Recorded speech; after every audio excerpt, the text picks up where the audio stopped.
With a good set of images taken, we can transfer the image files to a folder on our computer and start the calibration. To start the calibration project, we will click the New Camera Calibration Project option on the Getting Started dialog. We navigate to the directory where we save the images from the camera and add them all to the project.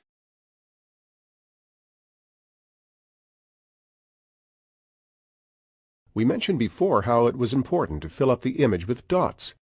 Looking at the photos, we can see how the grid fills up the window.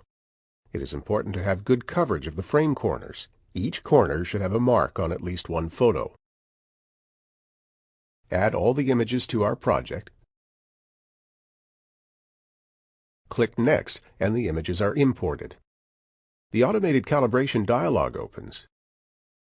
Behind in the photo list, we see the image chips. The images have a red X indicating that they have no marks yet.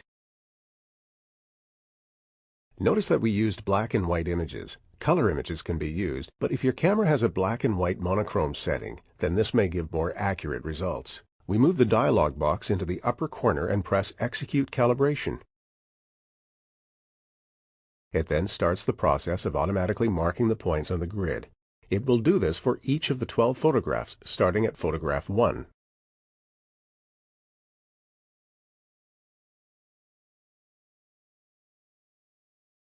The report tells us it has finished marking 100 points on the grid, including 4 control points, resulting in an OK rating.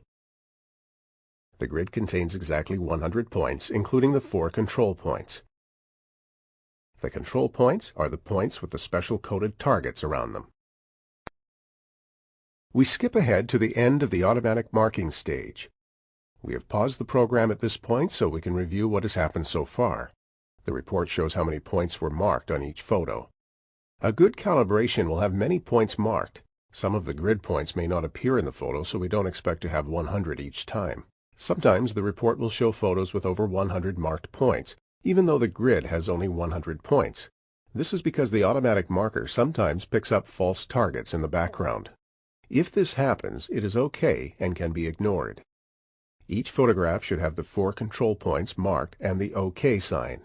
If you do get 1 or 2 photos where only 3 control points are marked due to bad contrast, the calibration should still be fine.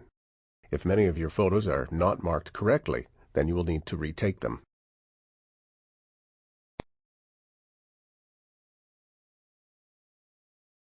We resume the project and we watch the progress. The focal estimation has been done at 8 mm. In this case, it has used the EXIF JPEG image data to set the focal length. Next, the marked points are automatically referenced. 93 of the 100 points are referenced. The calibration stage starts. This is where the camera parameters are calculated. We monitor the progress bar as the calibrator works.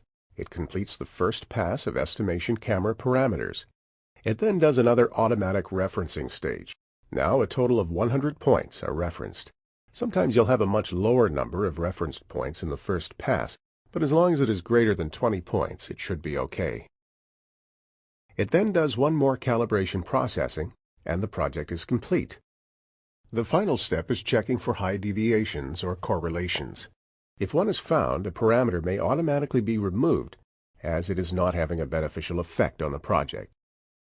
Next, we will do some verification of the calibration results by clicking Show Report.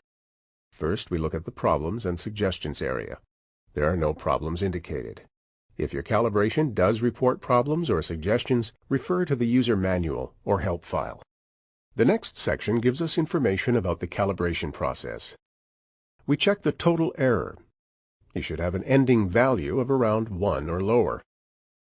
If the error is much larger, there may be an issue with your photos, such as the grid was moved between shots, or there are blurry targets. Next, we look at the Precision Standard Deviation section. This is the list of the camera parameters that were solved. The focal length shows a value of 8.17 mm. Note that it is the relative size of these parameters that is important, and not the absolute size. So if these parameters do not appear to match what you expect from the camera specifications, it could be that format size does not match the true size. That does not mean the calibration is incorrect. This is the standard deviation error, which we also call the 1 sigma error. We look for this to be a very small number. The principal point numbers indicate the center positions of the camera's imaging area. The format width is solved for. Note that the format height is not solved for, as one cannot solve for both width and height, as long as we have solved for focal length. Here we have the lens distortion parameters. All lenses distort images to some extent. Calibration is important for calculating how to compensate for this. Here we want to see that the deviation value is smaller than the parameter value itself. We check K1 and K2. K3 is only needed on extremely wide-angle lenses, and P1 and P2, and they are both good. The quality section should be studied to review how strong the calibration was. First, we will look at the point marking residuals. We expand this section. A residual is the difference between where the user marked a point and where the program expects it to be. The important number here is the maximum residual.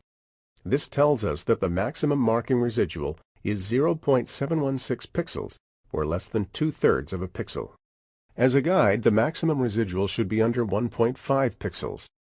All residuals should be under 1 pixel in a good project. The lower the number, the better. This is the overall root mean squared error of all the pixels. The value of this should be under 0.5 in a good project. We finish our review and close the camera calibration dialog. The calibration is now complete, and we have the option of adding the camera to the camera library. When importing photos for use in a project, PhotoModeler will use data in the image headers to automatically match up the images with cameras in your library. We will click Yes to add the new camera now. Cameras can be added and removed from the library at any time. Another way to check the results is by reviewing the photos and their mark. We click Select All and Open. And this opens all the photographs.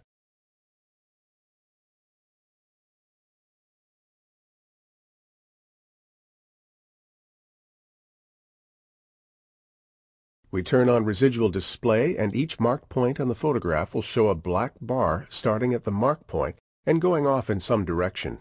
Where the black bar ends is where PhotoModeler thinks the marked point should be. In a well-solved project, these mark residuals will be very small. We will increase the exaggeration factor to 2000 pixels. This increases the size of the bars to help us look for patterns.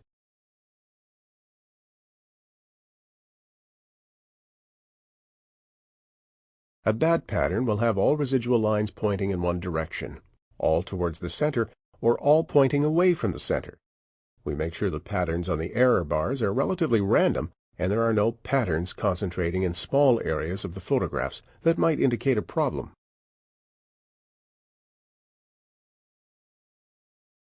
We have done a number of checks to review the calibration. First, our final error number in the processing log was around 1 or lower. Second, in the status report, we checked the maximum residual. The smaller these numbers, the better, and some standard deviation numbers. And third, we checked the residual errors in Marking Residual Display to look for patterns. We can save the calibration project. This PMR file can be used to load the camera if it has not been added to your camera library.